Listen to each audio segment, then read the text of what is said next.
बहुत समय पहले जगन्नाथ मंदिर के पास एक छोटी सी गांव में माधव नाम का एक गरीब लेकिन बहुत श्रद्धालु लड़का रहता था। उसकी माँ बहुत बीमार रहती थी और उसके पिता बचपन में ही संसार छोड़ चुके थे। माधव हर सुबह जंगल से फूल चुनकर प्रभु जगन्नाथ को चढ़ाता था। उसके पास न धन था न बड़े उपहार, लेकिन उसकी मन में सच्ची भक्ति थी। गांव के लोग अक्सर उसका मजाक उड़ाते थे। अरे माधव, इतनी छोटी फूलों से क्या प्रभु खुश होंगे? माधव मुस्कुराकर कहता, प्रभु को चीजें नहीं, सच्चा मन चाहिए। एक साल गांव पर बहुत बड़ा संकट आ गया। कई महीनों तक बारिश नहीं हुई, खेत सूख गए, कुएं खाली हो गए और लोग पानी की एक एक बूंद के लिए तरसने लगे। गांव वालों ने बड़ी बड़ी यज्ञ किए, पूजा पाठ किए, लेकिन बारिश नहीं हुई। एक रात माधव अपनी बीमार माँ के पास बैठा था।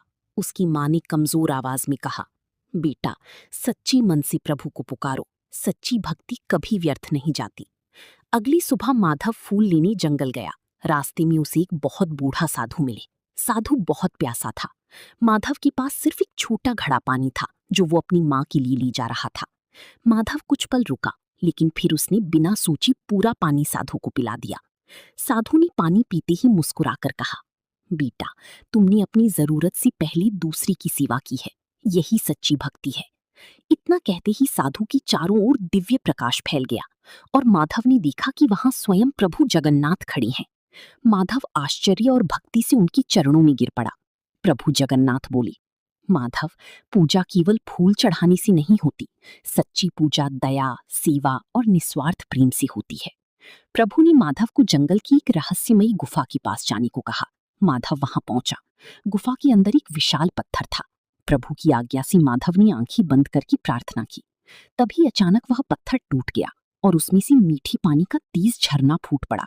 वह पानी पूरे गांव तक पहुंचा। सूखी खेत हरी भरी हो गई, कुएं भर गई और गांव में फिर से खुशहाली लौट आई।